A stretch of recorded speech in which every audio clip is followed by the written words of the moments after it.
FPL Game Week 7 is finally here. We have one more round before the international break. Am I going to bench João Pedro? Is it time to sell Bruno? I'm going to answer those questions right here. I'll also share my team selection for Game Week 7, as well as look at the long-term fixtures and look at some players that I'm considering selling in the weeks ahead. Let's jump into it. So guys, before we take a look at my Game Week 7 plans, just briefly, let's take a super quick look at Game Week 6. I ended up wildcarding. I ended up on 70 points as well, which I was really happy with. I went from like 7 million to 4.9 million, which is a step in the right direction. Most of my points came from Gabriel, 13. He ended up scoring. He obviously got bonus as well, scored the winner against Newcastle, so really happy with that. Sanasi didn't keep a clean sheet, but he got Defcons and he also got an assist, so that contributed towards his 7 points. Nothing from Van der Ven against Tottenham, for Tottenham against Wolves, so no clean sheet there. Richards hit Defcon on my bench, so slowly ticking away for Crystal Palace. Rodon actually scored, although, I didn't have him in my starting 11. Moving into midfield, it wasn't great from Bruno Fernandes. He missed another penalty, so he ended up on -1. He was my vice captain, so I'm super lucky that Erling Haaland started that game and obviously did well. Elsewhere in midfield, Kudus, it was another blank from him, but another goal from Semenyo, who just continues to, produce really good form. Elsewhere in midfield, there wasn't actually much to look at. Reinders, another 2 points against Burnley. I actually played Reinders ahead of Goalkeepers this week, and luckily Goalkeepers blanked as well. Elsewhere in up front, João Pedro, another 2 points. It was back-to-back red cards for Chelsea now in the last 2 matches, which is not helping João Pedro at all. He's also kind of going through a small injury at the moment, which I imagine will be cleared up after the international break, after Game Week 7, after Liverpool. And then obviously the star man, the main man, Erling Haaland, he ended up on 36 points for captaincy. Now, I didn't triple captain him because I wildcarded, but regardless, I'm super happy that I made the switch from Salah to Haaland. Salah just not doing much at the moment. He didn't start for Liverpool in the Champions League either. I mean, he will start going forward in the Premier League, but it's just not ideal, is it? That he's potentially, a rotation risk or they could be managing his minutes to give way for the other attackers, because Liverpool have so many attackers now, trying different things, trying ways to get Verts into the side, and obviously, that is going to affect Salah as well, the confidence of the team in general. So not good from a Salah perspective, but very happy to not have him at the moment and have Haaland instead. Haaland was actually quite quiet in the Burnley match up until the 90th minute. He only managed an assist. It wasn't until the 90-plus minute that he bagged his brace and obviously gave him all of his points. So, but yeah, regardless, super happy with the kind of the round rank in general, the total score and stuff. So let's now take a look at the fixtures ahead. So let's just take a look ahead before we take a look at my Game Week 7 team selection team. We can see the Fantasy Football Scout fixture ticker from now for the next 6 weeks in order of, teams with the best fixtures at the top, all the way down to the teams with the worst fixtures at the bottom. And we can see there is a noticeable fixture swing for Arsenal now. So I think stocking up on Arsenal assets. Luckily, I did that already on the wild card. I have obviously Raya Gabriel and Victor Gyökeres, but I think they do have several other options. Obviously, Bukayo Saka is now coming into the fold. Obviously, he returned in the last game week and then scored in match day 2 of the Champions League. So obviously showing his form already, showing that he can be a super asset for FPL managers. It's actually could be a tough decision between Saka and Gyökeres. There's not much between them in terms of money. Yeah, I think it's like 0.7. I mean, it's definitely viable to go both, right? Because the fixtures are brilliant. I personally prefer the double defense. The defense has been rock solid since the start of the season. So I don't blame people who want to go for Saka ahead of Gyökeres or Gyökeres and Saka. There's also fixture swings for Wolves as well. Now, Wolves have just not been great, have they, since the start of the season? But they did show a little bit of something against Tottenham recently, in their draw. So, they could be potentially getting better now, and fixtures do tend to bring form, and 2 promoted sides in the next 3 matches could bring form for someone like Strand Larsen, who does take penalties. So, people wanting to come off João Pedro, Chris Ward, Ollie Watkins, and put a bit of cash into midfield or defence could well go for and take a punt on Strand Larsen. Brighton are another side who are near the top of the ticker. Obviously, had a mixed start to the season, but the likes of Minte, I think he's 5.9 million returns in his last 3 matches, could be an option. You could look in the defence, albeit the defence hasn't actually been that good. Fixtures are still good for the likes of Tottenham, Everton, that I'm sure a lot of people are kind of stocked up on, although Tottenham haven't been as convincing as I would have liked. NDI either, for Everton. But someone like Anthony Gordon at Newcastle are down or way down the ticker there, but in my opinion, their fixtures are actually pretty good. Now, Gordon is evidently on penalties after scoring 2 in his most recent match, so I think he could be a brilliant option at his price in midfield. There aren't a lot of well-performing midfielders out there at the moment, apart from, like the likes of Semenyo and there's not much outside of that actually, is there? So, someone like Anthony Gordon could be a great differential, or at least before the kind of get ahead of the curve with him. So let's now take a look at my Game Week 7 team selection. So really straightforward with the goalkeepers this week. Obviously, David Raya has a plum home fixture against West Ham, who recently departed with Graham Potter. Nuno Santos has taken over now, so we're yet to see what kind of effect he is going to have. It'll probably be positive, but I still think Arsenal will keep a clean sheet. They've been great defensively, just 3 big chances conceded so far this season, so I'm expecting David Raya and Arsenal to keep a clean sheet this week.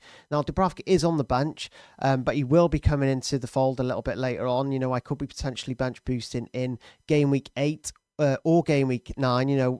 Burnley play Leeds and Wolves in the next couple of fixtures, so I'll have to make my mind up as to when I'm going to bench boost. Obviously, we do have an international break coming up, which could kind of tip it one way or the other. But so far, Raya, starting, I have no intentions of swapping him out. Very straightforward with the goalkeepers this week. So let's now take a look at the defence.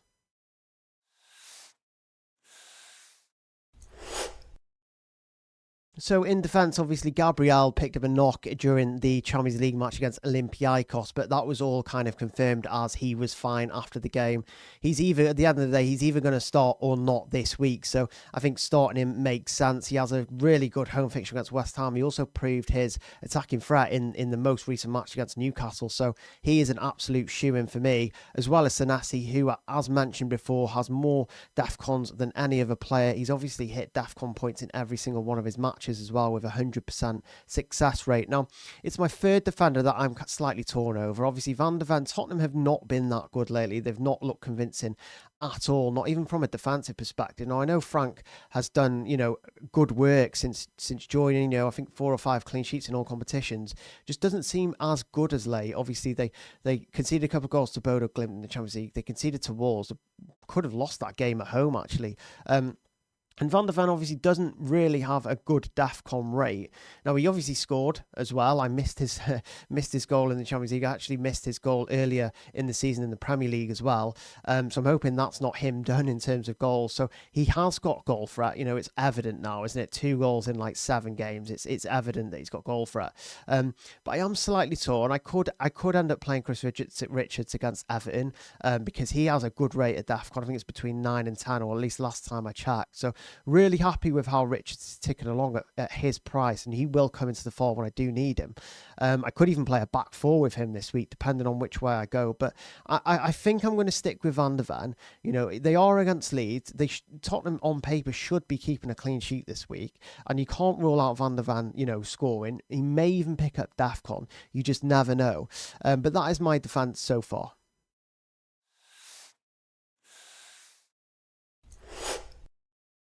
So it's a 5-man midfield this week with Iliman Ndiaye as one of the players. Obviously, he wasn't very impressive against West Ham. Everton actually drew that game against West Ham, Nuno's first game in charge of the Hammers. So it was actually probably a good point for them. But, I mean, I expected more from Everton. I expected more pressure. I expected more dominance at home. And I expected more from Ndiaye himself. He is the penalty taker, so he has potential going into any given game.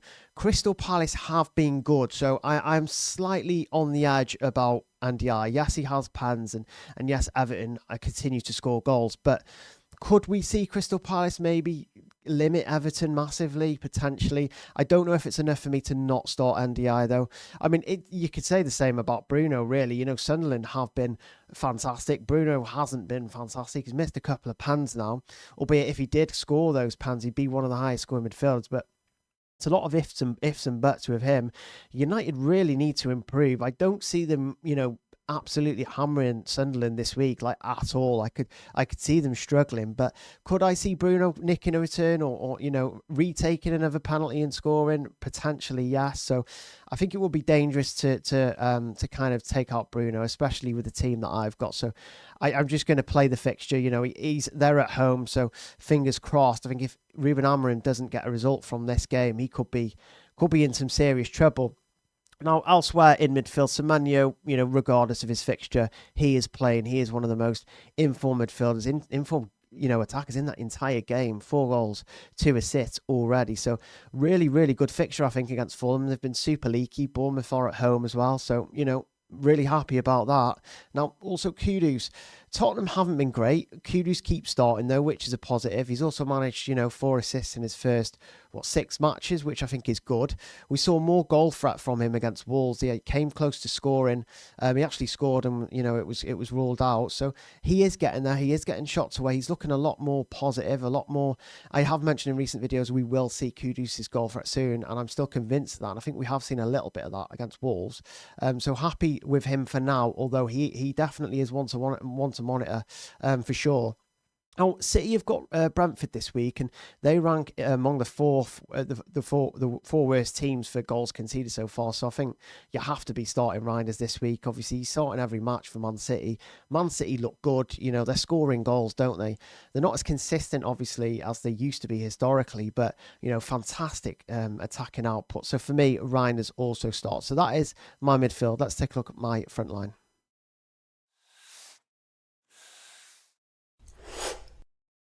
Now, as you can see, Erling Haaland is captain this week. As mentioned before, Brentford, although slightly impressive, under the new manager, I do think they have been leaking goals like crazy. Again, rank among the 4 worst teams for goals conceded total this season so far. So I just think it'd be mad not to go with Haaland. He scored a brace in the Champions League this week, and he's been relentless in the Premier League. And again, obviously, his consistency makes him the best captaincy option possible. So straightforward with Haaland this week. I don't think anyone will be backing against him, or many will anyway. Victor Gyökeres, I think, is also a decent option, a decent captaincy option. He plays West Ham this week. I know he's not been absolutely brilliant, shown that he's been brilliant so far since joining Arsenal, but he has scored against weaker sides. Arsenal do play a weaker side this week in West Ham, and although Nuno has taken over, I expect Arsenal to score goals this week. They impressed against Olympiacos even after rotating, and they'll be playing full strength team, you'd imagine, this week before the international break. So again, I think Victor Gyökeres, I do think Haaland is a better captaincy option. I mean, if you're going to go different, I do think Gyökeres could also be an alternative. But yeah, the big one is obviously, João Pedro on the bench. Not only on the bench, but second on the bench. As a Chelsea fan, we have not been good lately. We weren't great against Brighton, albeit we did get a red card. We weren't great in the Champions League against Benfica.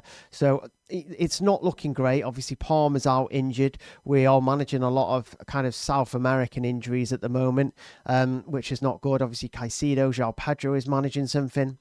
So against Liverpool, the best team in the league, albeit, not fantastic defensively so far, you'd still expect Chelsea to not get much against him, and I just don't think it looked good for us at the moment. I actually think Richards could outscore João Pedro this week on DEFCONs alone. So for me, Richards is ahead of João Pedro on the subs bench. Now that could change. Some factors could change that.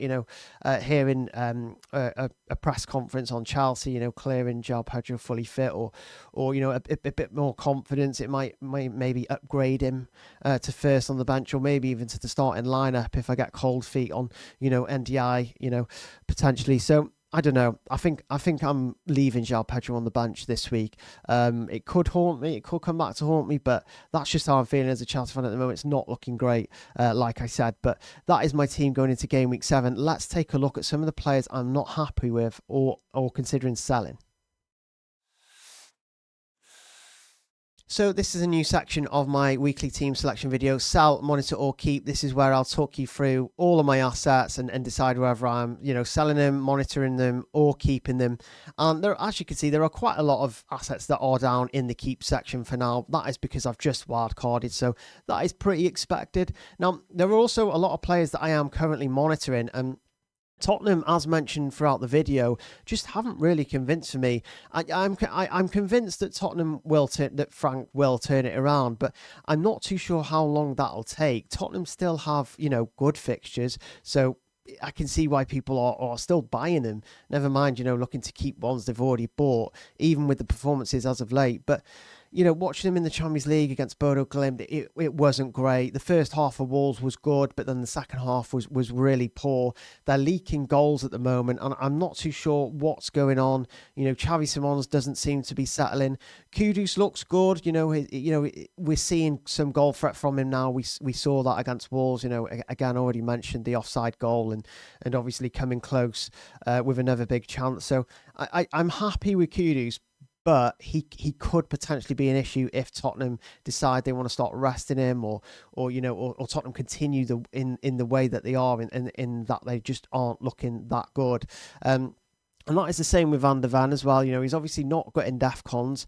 I was hoping we'd see more clean sheets from Tottenham. Obviously, no clean sheets in the last two now, as mentioned, Bodo Glimt and Wolves. So I need to start seeing some clean sheets. It'd be nice to see Van der Ven get DEFCON, but it's not a deal breaker for me.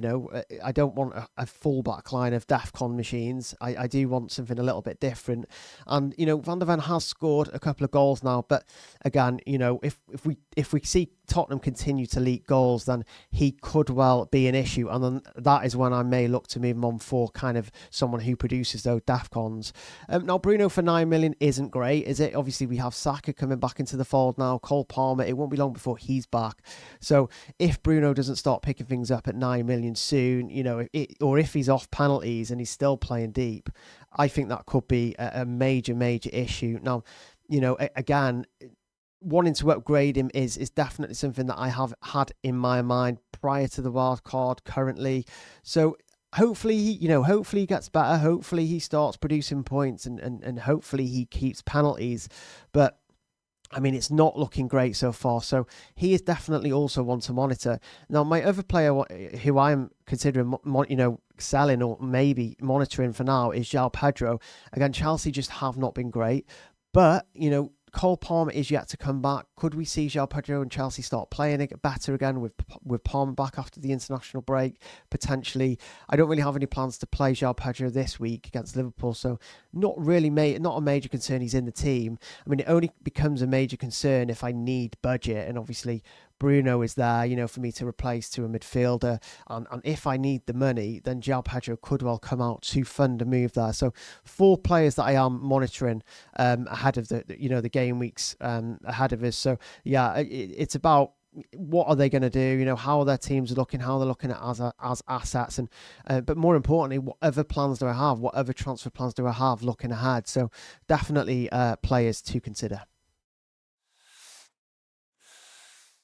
Are you guys one of my subscribers yet? If not, then you could miss out on weekly FPL and UCL videos looking ahead. So make sure you hit that like and subscribe button, and I'll see you guys again soon.